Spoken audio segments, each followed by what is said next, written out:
There are at least like a couple of things I wanted to make sure we touched on before we walked out the door, because as Okay. much fun as it is to joke about, brain cherries and the brain damage of porn and all of these other things, it really is worth pointing out that these myths cause very real harm in Mm-hmm. people's lives. I mentioned that like arousal is not necessarily tied to desire, and that we can become aroused by the most, I don't want to say random, but the types of things like bonobos or things that we are not necessarily attracted to. And people often get really uncomfortable with that fact. I have particularly young men who come into my office really frequently expressing deep, deep concern that they stumbled across something on the internet that they are absolutely repulsed by, and yet they still had a sexual response.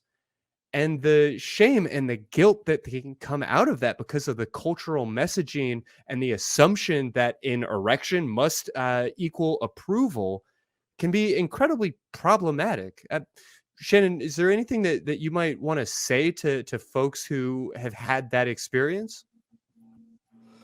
I froze. Can you see me again? I Oh, yeah. froze momentarily. I'm back, I think. Yeah. I think that's a huge point to make. Like you can have a physiological response to something that is just a natural physiological response because your brain can see something that it perceives as sex, and that can be a misattribution error, right? That can absolutely be a misattribution error. You can have this almost like sex pareidolia. Pareidolia is like when you see faces and stuff that isn't there, Mm-hmm. like, and your brain plays a trick on you, like the man in the moon, that sort of thing. You can have that happen to you with sexual arousal. You can have misfires where your brain says, "Is that sex? Do we like that might be sex? Let's have a reaction like we're like that, like that's the sex that we recognize as sex." But that's not you saying, "Oh, I like that. I'm into that." That's your brain saying, "Oh, is that sex? This is what we do when we see the sex." So you shouldn't. And maybe you do like it, right? Like these are things that you need to explore. You need to be able to be open to understanding. Like, and if you assume going in that what you should be aroused by is just X, and don't allow you the opportunity, like that's how people think they're straight for their whole entire lives, and then realize later on down the road, oh, I've been suppressing all of these things. It is super detrimental to me to have been doing that, and I have based my entire life on a misunderstanding of myself.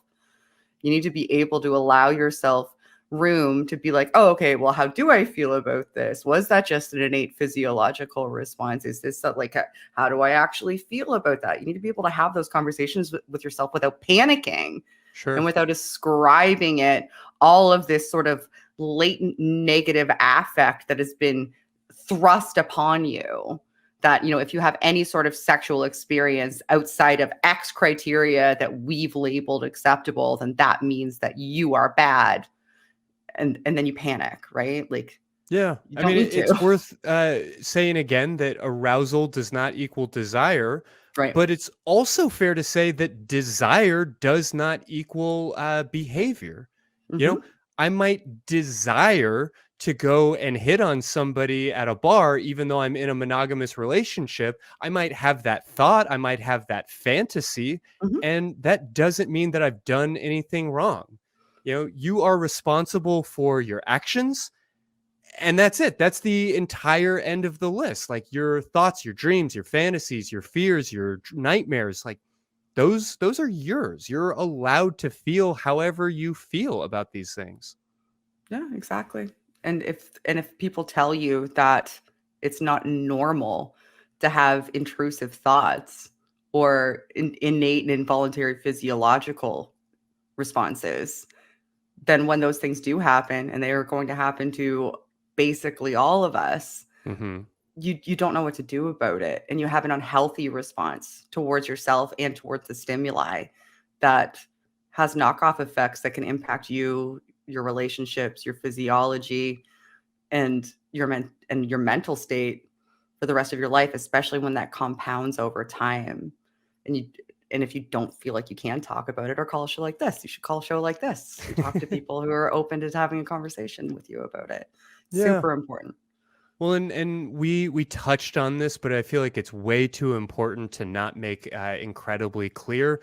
A important corollary to everything that we've been saying is that people who are victims of sexual assault can still have erections, can still have vaginal lubrication, can of course have elevated heart rate and perspiration and all of these other physiological symptoms of arousal that have nothing to do with consent, that have nothing to do with pleasure in any important way. And folks who have had those experiences don't need to doubt themselves because their body betrayed them. And I think that that's another cultural myth that shows up.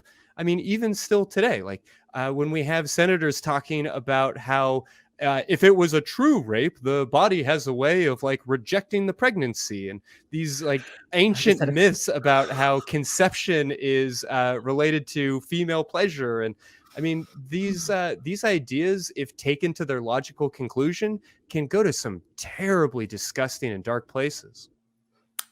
Yeah, so I had an involuntary physiological reaction to you. I remember when this. Yeah, so having bad attitudes towards sex in general and bad understanding about your own body and how it operates, and what can happen, leads to just horrifying ideas that have long range societal impacts that impact not just you in the moment, but perpetuate onto impacting people in the future if you don't actively work towards changing them. And talking about sexual assault is just such a huge and important thing to talk about, because we do re-victimize victims in myriad ways when it comes to sexual assault. Like not even just that your body has a way of getting rid of the pregnancy if you're raped. Like, I don't even know how to say that out loud without like having a physical reaction, because it's just so fucking horrible. Yeah. But even the idea that if you're raped and you have an orgasm, then that meant you must have enjoyed it, and that's the same thing as consent. And it's not just bad enough that there's people that believe that haven't been raped. The worst thing is that there's people who believe it that have, that think to themselves on some level, oh my God, well, I must have enjoyed it, because they don't understand that you can have innate physiological responses that we usually affiliate with pleasurable experiences through trauma. Through trauma. You can be in the midst of being horrifically traumatized, and your body is still going to do what your body does, the same way that you're still digesting food probably while that is happening, and breathing air while that is happening, because your body is doing what your body does. But you don't stop breathing or digesting food, or your heart doesn't stop pumping blood because you're in the midst of having a horrifically traumatic experience, the same way as your brain doesn't stop attempting to bring you to a climax. Like, it is possible that could be happening, but that is not you enjoying it. And if even one person that had that happen to them hears that and understands it and can let that go about themselves, I hope that that's the case, because it's so important. Yeah. If that message gets out to one person tonight, the investment, the effort, the time will definitely feel worth it. But I also want to be gentle in placing this idea next to the ideas we've been discussing. But maybe the opposite of that is a lack of erection, a lack of vaginal lubrication does not mean disinterest in sex. So often we are nervous about sex. I mean, if it's our first time with somebody, or maybe it's our first time in a long time, we've been in a long, complicated relationship. Maybe we love our partner, but there's some tension, there's some insecurity. We've got all kinds of nervousness, and we're putting all of this pressure on our sexual responses, knowing, of course, that anxiety is the boner killer as well as the mind killer, and that these different processes might interfere with what's going on in our body, or not. Maybe our body is perfectly healthy. Maybe we're in a perfectly good mood and we desire sex, but we're just not having the response physiologically that we expect or sometimes that we demand. That doesn't mean that we aren't desirous of sex, that we aren't desirous of sex with our partner. And it also doesn't mean that we can't have great sex with our partner. Lube exists. There's no reason to be embarrassed or ashamed about using it. There's no reason to think, oh, I'm so wet because this is so hot. Like, those two things don't necessarily need to go together. There's nothing shameful about using lube, and there's nothing about being extra wet that means the person you're with is extra sexy. That these correlations are kind of silly. Yeah, I think expectation is the enemy of experience. Like, Well said. 100%, because so much time, so often, not just in sex, but in other aspects of our life. I think this is transmissible. We feel as though we need to hit a certain sort of goal, and we lose track of moments because if we don't see them as contributing to that goal, then we don't see them as worthwhile. So we just remove ourselves from the joy of current experience for the fear that it's not going to achieve what we think should be the goal of that current experience.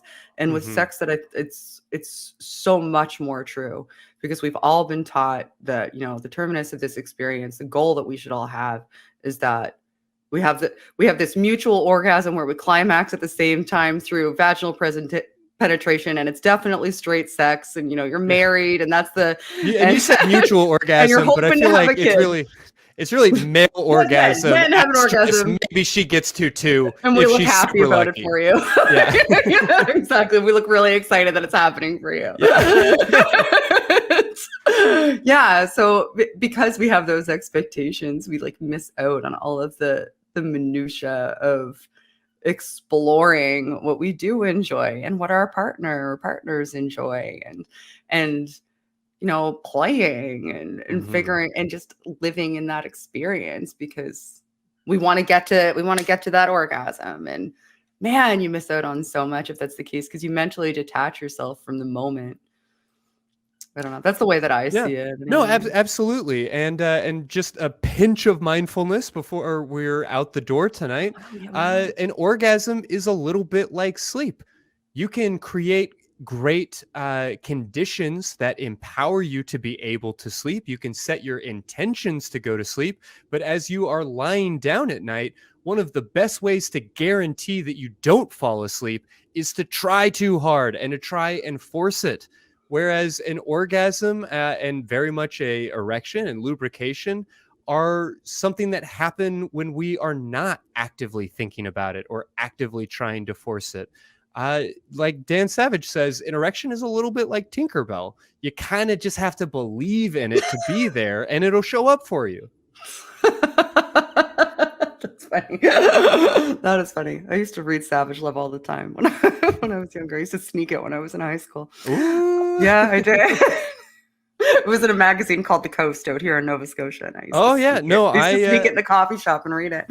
No, I was a love line with Dr. Drew, teenager hiding under the covers at a very early age. Yeah. It's a strange, bizarre journey that we have found ourselves here at the ACA talking about these things. But I'm super glad that we got to have you back and to talk about these things, to pop your brain cherry, I suppose. And I have to put that on a shirt now. Pop your brain cherry. It was an absolute pleasure to be here. This was a very wonderful experience. I'm always a pleasure to be here. And yeah, thank you. Thank you for considering me as one of your co-hosts. It's always fun to talk to you and to be here. And you guys do great work. Everybody should share this far and wide. More people need to subscribe to Secular Sexuality. You are so criminally undersubscribed and do such valuable work. And it annoys me. YouTube needs to stop throttling this channel because it has the word sexuality in it. Stop it, guys. Stop. Bad. No.